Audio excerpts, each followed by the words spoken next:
Matapos ang ginanap na pasyam at selebrasyon ng Chinese New Year para kay Sir Deo and Rinel kahapon, ay lumabas naman ang isang video, kung saan ay makikita nga na magkasama din kahapon sa pasyam ni Sir Deo, sina Kim at Paulo Avellino.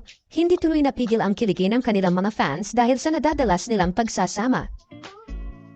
Samantala, top trending na rin at talagang pinag-uusapan ang naging pasilip ng view para sa What's Wrong with Secretary Kim na mapapanood na sa susunod na buwan.